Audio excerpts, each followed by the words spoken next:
Buenos días a todos y a todas. Sabin es un experto de referencia en estrategia y competitividad. Es MBA por el IES, licenciado en Ciencias Económicas y Empresariales por la Universidad de Deusto.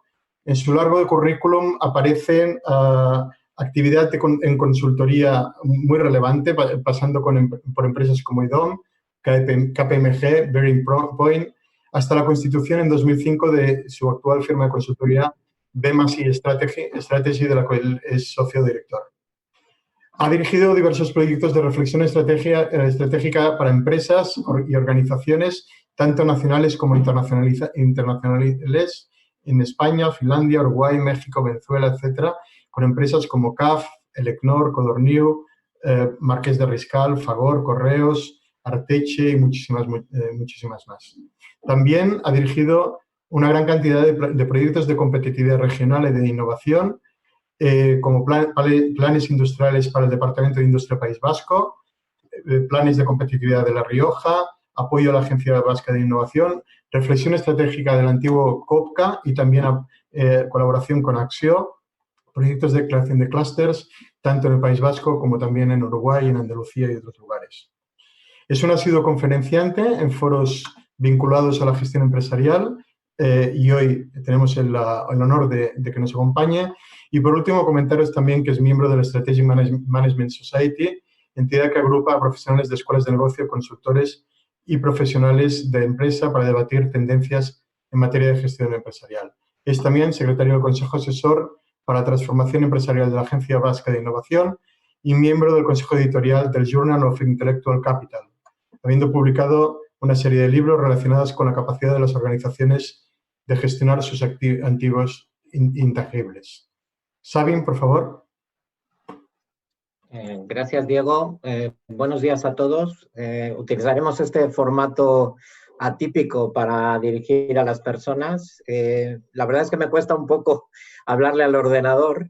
Después, soy una persona que le gusta mucho el contacto humano y como nos ha pasado a todos durante esta pandemia y este confinamiento, hemos tenido que readaptar nuestra forma de trabajar, ¿no? Pero bueno, creo que es una buena manera de llegar a alrededor de 250 personas y compartir algunas reflexiones de este periodo, ¿no? En primer lugar, quiero agradecer a MEC su reiterada confianza en mi persona para poder dirigirme a vosotros.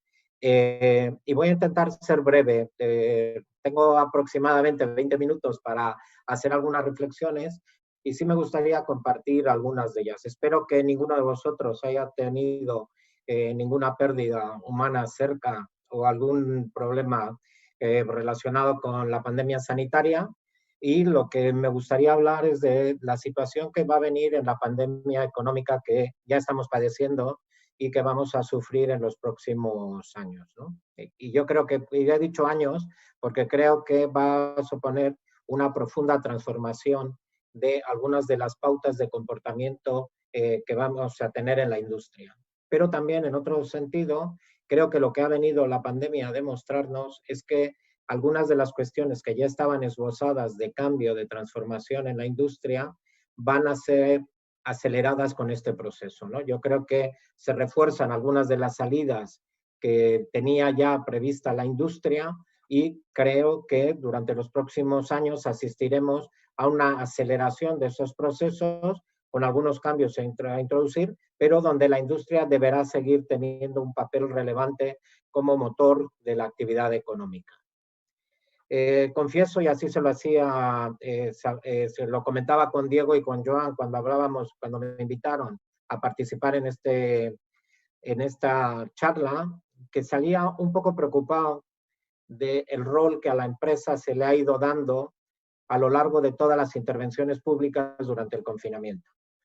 El muy traído y llevado debate economía-salud que se ha hecho algunas veces, en mi opinión, con bastante rigor y en otras con bastante actitud más ideológica que realmente real, lo que nos decía era que la empresa había perdido algo de su relevancia social. Si uno ve las intervenciones de la mayor parte de los líderes sindicales, incluso de algunos líderes de opinión, de los medios de comunicación, de algunos de los partidos políticos, en algunos de los momentos se estaba hablando prácticamente de la empresa como algo contrario a lo que tiene que ver con el avance social y el desarrollo social. Y yo creo, y por eso ponía el título a esta ponencia, ahora más que nunca, industria manufacturera, yo creo que tenemos que reforzar el relevante papel social de la empresa y de la industria manufacturera. Cuando el año 14, como decía Diego, me invitaron a hablar, estábamos en algo bastante parecido, en un ambiente social no muy favorecedor de la industria manufacturera, en un país como es el Estado español, que muchísimas veces no ha optado por la industria como el motor de transformación, y hoy lo estamos viendo. Hay comunidades autónomas del Estado que en este momento se enfrentan a una profunda situación de descompetitividad, de falta de competitividad como consecuencia de que no tienen una industria manufacturera que realmente aporte ese valor de generación de riqueza. Y entonces yo creo que el primer elemento que tenemos que considerar y salir reforzando y buscar que esté presente en el debate de la reconstrucción económica y social del país es que la industria manufacturera esté en el eje y en el corazón de todo lo que son las políticas públicas, el refuerzo de las actividades y un mayor papel social. Tendremos que aprender a querer la empresa, y es algo que socialmente en este momento no lo tenemos excesivamente formalizado. Yo decía en el año 2014 que uno de los elementos fundamentales es, si uno mira todas las estadísticas y todos los procesos de mejora de competitividad de los países cohesionados socialmente son países que tienen industria manufacturera. ¿Y por qué lo son? Porque esos países que tienen industria manufacturera, o cuando tú generas un euro invertido en industria, genera del orden de 4 o 5 euros en el resto de la actividad económica. Dependiendo del sector, puede llegar a ser 10 o 20 veces. Un empleo generado en una industria manufacturera genera 3 o 4 empleos en otras industrias, lo cual hace que realmente se contribuya a ese proceso de generación de riqueza. Y lo último, que también me parece relevante, como ha quedado muy importante, muy claramente demostrada en la pandemia, la tecnología, el peso de las inversiones de tecnología de la industria manufacturera suponen aproximadamente el 60 al 80% de la investigación global que se hace en el mundo en este momento. Con lo cual, si queremos sociedades cohesionadas, si queremos sociedades competitivas, si queremos sociedades donde haya oportunidades de empleo, donde haya un reparto equitativo de rentas, más equitativo de rentas, la industria manufacturera debe estar en el centro de toda actividad. Lo digo ante gente que es del mundo de la industria, pero para reforzar nuestro papel y que todos hagamos un esfuerzo por llevar la industria hacia los foros de encuentro, hacia el mundo educativo, hacia el mundo social, al mundo político, para que realmente podamos avanzar en ese proceso, ¿no? Es una primera consideración que me parece relevante. La segunda es que uno de los elementos importantes en donde la industria juega un papel crítico es en los aspectos más vinculados con la situación de cuidar el planeta que nos ha surgido como consecuencia de este proceso. Hemos sido muy conscientes durante esta época de confinamiento de lo importante que es la vida social, de lo importante que es cuidar el medio ambiente, de lo importante que es cuidar la salud, de lo efímero que somos en el mundo, etcétera. Y tenemos que ayudar que esta industria manufacturera apoye los grandes procesos de lucha contra el cambio climático, la transición energética, el cambio que se da en los conceptos de movilidad, el adaptar nuestros productos a las necesidades sociales, etcétera. Esa industria cada vez más colaboradora para, desde sus capacidades, desde sus competencias, ser capaz de hacer frente a los grandes retos que la humanidad tiene, van a estar presentes en el futuro. Siempre han estado ahí, pero van a cobrar mayor fuerza en el futuro. Somos más conscientes, vamos a ser más conscientes de que ese cuidar el planeta implica cambios en la forma en que nosotros gestionamos nuestras organizaciones, cambios en la forma en que trabajamos y cambios en los productos y servicios que vamos a poner al servicio de la ciudadanía. Y yendo a actuaciones concretas de la industria, de la empresa, manufacturera, yo diría que uno de los grandes retos que teníamos y tenemos y que ha quedado mucho más patente durante esta etapa ha sido la importancia de la digitalización y lo que trasladado al mundo de la industria se ha considerado industria 4.0. O sea, es evidente que el ritmo al que nosotros estábamos haciendo la digitalización no es el ritmo necesario para adaptarnos a los cambios que se están produciendo en el entorno y a las necesidades de acelerar los procesos de mejora competitiva de nuestra actuación. Si uno mira en la pandemia todos los elementos que han tenido una especial relevancia en las medidas o en las políticas que se están desarrollando son el claro papel del Big Data o de la gestión de los datos, que eso ya lo tenemos instalado en muchas partes de nuestras empresas, pero no con el suficiente rigor o con el suficiente profundidad para realmente ser un eje de competitividad. Ha quedado demostrado que el seguimiento de la pandemia, la mejor manera de tomar soluciones, etcétera, estaba vinculada a tener información en tiempo real de comportamientos reales y de elementos reales. Lo que nosotros hemos estado intentando hacer a través de la sensórica, de la monitorización de nuestras máquinas o equipos productivos, etcétera, se va a fortalecer en el proceso de futuro. Big Data como uno de los elementos. La utilización de la inteligencia artificial, que es otro de los elementos que va a cambiar y está transformando nuestra industria.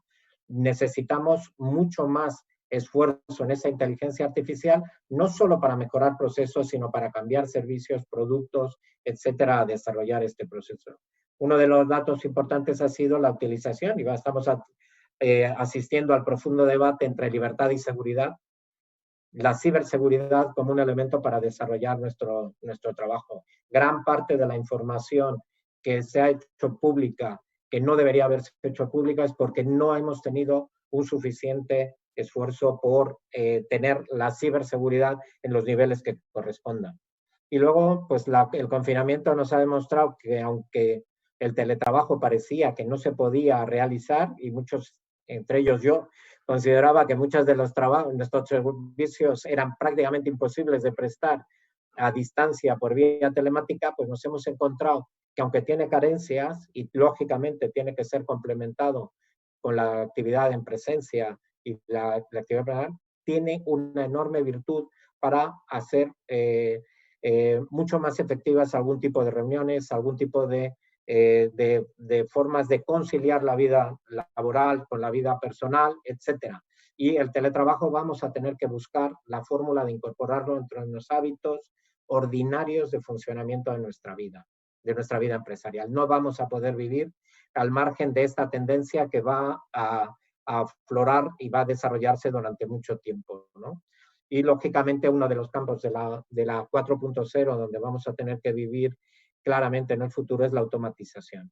Tenemos que hacer un refuerzo por la automatización. Vuelve al debate automatización-empleo. La automatización tiene una enorme ventaja para abaratar costes, para quitar acciones productivas, pero tiene que venir acompañado de un esfuerzo de desarrollar servicios de valor añadido, productos de valor añadido, capacidades en las personas que están trabajando en las empresas para poder desarrollar este proceso, y creo que es una de las cosas donde no podemos dejar de invertir en los próximos años. Tenemos que ser empresas 4.0, no como eslogan, que a veces es un eslogan, sino como mecanismos reales de definición de nuestra estrategia, nuestra forma de operar y cambiar nuestros productos, servicios y también mecanismos de producción, ¿no? Creo que es uno de los cambios, como decía, no es una tendencia nueva, pero es una tendencia que se acelera y que nos pone un gran reto a las empresas para acomodarnos al ritmo cambiante que va a tener los mercados en donde vamos a trabajar.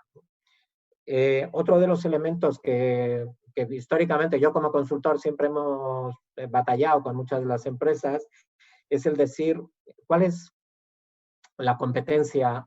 ¿Cuáles son tus competencias esenciales, ¿no? Yo creo que uno de los elementos que ha quedado claro también en la pandemia es que desde el conocimiento profundo, desde un saber hacer diferencial frente a los demás, se puede optar a nuevos servicios, a nuevas formas de trabajo, a nuevos desarrollos, etcétera, ¿no? Me gustaría poner ejemplos que no fueran de mi país, pero bueno, como tenía los de Euskadi a mano, pues decía, por ejemplo, es decir, faltan mascarillas, y empresas que saben hacer máquinas de producción, como es Mondragón Assembly, que está trabajando en líneas de fabricación para muchas industrias del sector, se une con una empresa del sector sanitario, como es Bechstein, y empiezan a fabricar máquinas especiales para hacer mascarillas. ¿Tienes un conocimiento especial? No tenían un conocimiento ninguna de las dos específico del producto que iban a hacer, pero con las competencias de uno en fabricación de marketing, las competencias de cómo son los sistemas sanitarios y la adaptación de determinados productos, produces un producto diferente, ¿no? Eso se ha dado para producir ventiladores para las UCIs, se ha producido para los geles hidrológicos, se ha producido para poder hacer pulverización, una empresa de pulverización como Goisper que actualiza sus matabichos o matavis, que se llaman las máquinas para poder desinfectar residencias y calles, etcétera. Este tipo de elementos, es decir, cuidemos lo que sepamos hacer. Y también eso es un mensaje a casi todas las empresas. Casi todo lo que va a producirse y ha surgido como consecuencia de la pandemia con mayor intensidad es la necesidad de cooperación. Es algo que históricamente está ahí. Toda la vida hemos hablado de que hay que fomentar las alianzas, las colaboraciones, etcétera. Para poder fomentar alianzas, colaboraciones, etcétera, necesitamos partir de una identidad propia, de una capacidad propia, desarrollar a fondo cuáles son nuestras competencias esenciales que decía antes, qué es lo que nosotros sabemos hacer para poder, junto con otros, producir servicios nuevos, productos nuevos, formas de hacer, etcétera. La cooperación va a ser la palabra del siglo XXI. Es donde nos vamos a movilizar mejor para poder desarrollar nuestras capacidades. La mala noticia, como dicen todos los estudios de las escuelas de negocios, es que la mayor parte de las cooperaciones empresariales fracasan. La mayor parte de las cooperaciones empresariales fracasan, y fracasan básicamente porque nunca intentamos el win-win, sino que intentamos ganar en cada operación. Entonces, la cooperación, ese espíritu comunitario, eso que se decía de la solidaridad de los balcones, esa es la solidaridad que debe de haber en la valoración de las cooperaciones que tienen que tener la empresa. Y esa cooperación no se limita simplemente a la empresa, están los centros de investigación, está la propia administración, están las organizaciones no gubernamentales, empresas de otros sectores. Es decir, tenemos que tener un ecosistema de cooperación que haga que podamos acceder a nuevos mecanismos de competir en el futuro. Creo que esto ha quedado claro en la pandemia. Quien ha colaborado ha salido más reforzado, quien no ha colaborado y ha confrontado está en este momento en una situación bastante peor para salir de este proceso, ¿no? Evidentemente, en ANAMEC, hablando de empresas industriales internacionalizadas, no se puede dejar de hablar de los cambios que se van a producir a nivel de internacionalización, ¿no? En este proceso, en la primera fase de la crisis, Asia sale terriblemente reforzada y es una vocación que va a estar ahí durante los próximos años. La respuesta que hemos vuelto a dar como Unión Europea, aunque mejor que la que dimos a la crisis del 2008, está siendo muy fragmentada, muy parcial y poco orientada a los elementos fundamentales para mejorar la competitividad de lo que estamos haciendo, pero nos toca vivir en Europa y desde Europa tenemos que acceder al mundo, ¿no? ¿Qué se está produciendo? Yo creo que sí se va a producir una cierta ruptura de las cadenas globales. O sea, en esta crisis también ha dejado patente que algunos de los conceptos de globalización que tenemos no son los adecuados. O sea, globalización como concepto fue una frase que se inventaron algunas empresas multinacionales para poder acceder a tener su cadena global de fabricación y de producción repartida por aquellos sitios donde eran más eficientes en el mundo. Hemos asistido a empresas industriales que tienen que paralizar, grandes conglomerados internacionales que tienen que paralizar su producción porque tienen tan repartida la producción por el mundo y tienen movimientos asimétricos de los confinamientos y de los ceses de actividades que no pueden acceder a partes de su proceso productivo. También es verdad que luego, a fruto de ese concepto, yo creo que lo que siempre se ha hablado, y yo creo que tanto De eso hemos hablado muchísimo en Cataluña y en el País Vasco, cuando hemos trabajado también con las instituciones, es la necesidad de ser empresas locales, ¿no? Que tengan realmente un concepto internacional global, pero que lo adapten a entornos más locales, más regionales, con adaptación de clientes. Yo creo que se va a producir una cierta regionalización de las cadenas globales para tener garantía de suministro, para tener garantía de continuidad, para poder desarrollar stocks de seguridad de productos que son críticos, y eso también nos va a hacer que cambiemos un poco nuestro concepto de globalización, de interconexión. Algunas de las cosas que vamos a tener que hacer, las vamos a tener en un entorno que temporalmente va a ser de un mundo cerrado, muy cerrado, en los próximos años, en el próximo año, por decirlo de alguna manera, por la situación que van a vivir asimétrica, como decía, en los efectos de la pandemia, la falta de libertad de movimientos para acudir a determinados sitios, los problemas que vamos a poder tener con nuestra gente que se niegue a acudir por razones de seguridad a determinados sitios. Vamos a ver un momento crítico y de cara a la internacionalización de las actividades, ¿no? Yo comentaba en la preparación que me preocupa sustancialmente un documento que presentó ayer el sindicato vasco mayoritario, el STV. No voy a hacer referencia al resto de puntos que son bastante controvertidos, pero hablando de internacionalización, aboga por la relocalización de todas las actividades productivas que tenemos en el exterior para desde aquí, desde nuestro territorio, acceder al mundo. Y al mismo tiempo pide a las instituciones públicas que dejen de apoyar todos los procesos de internacionalización de las empresas. Eso me parece que sería ir contracorriente del mundo, condenar a nuestros países, bueno, en este caso a nuestro país, a la pérdida absoluta de competitividad y además a dejar una situación que puede llevar a una pérdida de la calidad de vida del territorio, ¿no? Entonces yo creo que en las cadenas globales sí que va a haber una recomposición y ahí tenemos que jugar y hay que ser muy estratégico en la definición de nuestros papeles, ¿no? Voy a ir terminando para ajustarme a los 20 minutos que me habían dado, y hay un elemento que siempre me ha preocupado a mí y que creo que hoy está empezando a tomar más fuerza, ¿no? Es la gestión ambidiestra de las organizaciones. O sea, nosotros en este momento tenemos que hacer una gestión dual de nuestras ocasiones, del futuro y de la estrategia de nuestras compañías.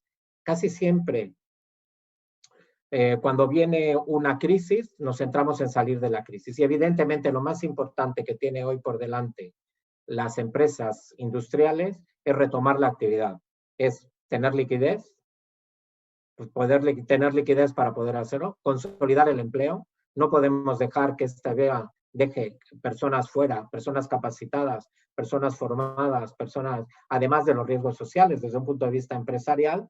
Tenemos que desarrollar, tenemos que ir poco a poco entrando en producción, entrando a recuperar algunos de los clientes y mercados. Algunos ya no van a estar, algunos no van a estar temporalmente. Tenemos que hacer todo ese proceso de una manera natural.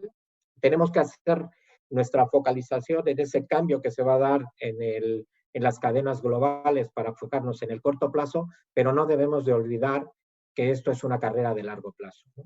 Muchas de las empresas que estáis en Amex sois familiares y tenemos que jugar con el mismo concepto que juega la familia, que es en el largo plazo y para la siguiente generación. Entonces, no debemos de dejar en ningún momento de pensar en el futuro y preparar ese futuro. Hoy hay muchas incógnitas, pero también hay muchísimas oportunidades. Van a surgir muchísimas oportunidades. Esa ruptura de cadenas globales, esos elementos que da la industria 4.0 para poder llegar a más gente, la capacidad del teletrabajo. Hemos acercado el mundo más en estos meses de lo que hemos acercado viajando muchas veces. Nos hemos acercado, este tipo de comunicación nos ha hecho que estamos mucho más presentes en todo el mundo que lo que estábamos en el pasado. Pensemos en ese largo plazo desde la consideración de que algunos de los elementos que nos han traído nos van a llevar al futuro, pero que tenemos que estar permanentemente en concepto de adaptabilidad, de formación, etc. Y una última consideración, acordaros siempre que una empresa es una comunidad de personas. Tenemos que salir adelante, tenemos que buscar el compromiso global de todas las personas de la organización. Yo sé que esto es una falacia el pensar que todo el mundo vamos a estar de acuerdo y vamos a estar. Me encantaría que eso fuera así. No va a ser así nunca. Pero sí lo que tenemos que intentar, al menos a mí me parece en ese futuro, es comprometer más a toda la organización en el desarrollo futuro de este proceso. Ese espíritu comunitario que se ha desarrollado en torno a la pandemia para ayudarse unos a otros, la autoorganización que se ha dado en muchos sitios, eso que se ha dado también en muchas empresas para adaptarnos al teletrabajo, a las formas nuevas de hacer, etcétera, a solidarizarnos con los que quedaban detrás, yo creo que debe de ser uno de los principios fundamentales de estas empresas industriales. Tenemos que buscar combinar esa gestión dual del presente y el futuro, y hacerlo siempre en consideración con todas las personas que conforman la organización. Nada más. Muy bien, muchísimas gracias, Sabin. Tenemos varias preguntas, intentaré agruparlas.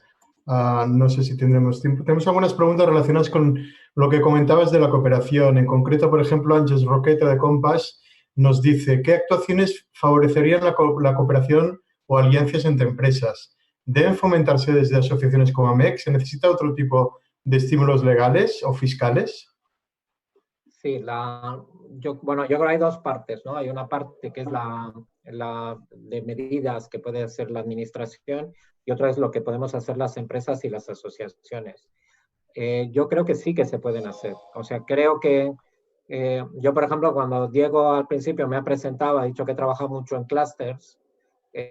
Yo soy igual me mata uno de mi familia, que es el que empezó con Michael Porter a trabajar los clústeres, que es mi hermano, pero debo decir que soy muy crítico con la forma en que los clústeres han ido desarrollando su actividad. La iniciación de los clústeres, básicamente, el concepto clúster era para hacer lo que estamos diciendo. Es decir, cosas que podemos hacer juntos para generar nuevos negocios que den nuevas soluciones a las empresas. El objetivo era ese. Si uno mira lo que ha sido en global, no todos los clústeres son malos, ¿no? Antes has mencionado algún clúster en la presentación que funciona muy bien, pero yo creo que una de las maneras es colaborar con los demás, pero lo primero que tiene que hacer la empresa es tener muy claro qué es lo que sabe hacer bien, qué es la competencia esencial que tiene y cómo la puede poner en colaboración con los otros. Eso es lo primero. Y te puedo asegurar que hay muchas empresas que cuando preguntas cuál es tu competencia esencial, no lo tienen muy claro. Luego la siguiente es tener voluntad de cooperar. Entonces, para eso nosotros somos partidarios de poner foros de encuentro para buscar en torno a soluciones y problemáticas que van surgiendo en la industria, ir buscando cooperaciones entre los demás. Luego necesita alguien que haga de Celestina, alguien que en ese momento haga esa labor de engrase entre organizaciones diferentes, elementos diferentes, etcétera. Eso, desde un punto de vista global, lo suelen hacer muchas veces a veces las consultoras, a veces las organizaciones, o a veces simplemente personas que dentro de las propias organizaciones son capaces de acelerar ese proceso. Yo creo que la cooperación es un elemento primero de actitud.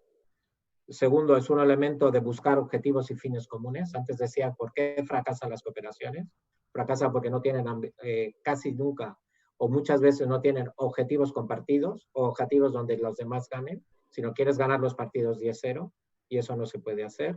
Y luego tenemos que buscar un marco en las administraciones que esto lo facilite, ¿no? Que facilite nuevas fórmulas de cooperación, que facilite las alianzas, que facilite procesos de ese estilo, y a las nuevas actividades también que tenga un régimen fiscal favorable. Muy bien, gracias, Sabin. Un par de preguntas más, una de respuesta rápida y otra que creo que es difícil, no sé, a ver qué respuesta tienes. La primera, muy rápida, Laia Aguilera de Manusa nos pregunta ¿a qué documento te referías cuando hablabas de las relocalizaciones productivas? Creo que era algo así como el sindicato vasco. Y la segunda era, teniendo en cuenta las tendencias comentadas, inteligencia artificial, teletrabajo, automatización, etcétera, ¿en qué posición quedarían las ferias internacionales para las empresas? Alargo un poquito más la pregunta. ¿cuánto queda de lo virtual y cuánto quedará de lo presencial? Y sobre todo en la promoción comercial, que es una de las cosas muy relevantes para la industria internacionalizada. Bueno, la primera es fácil, solamente hay que decir el título. Es un documento que presentó ayer el ASTV, que es su propuesta para salir de la crisis.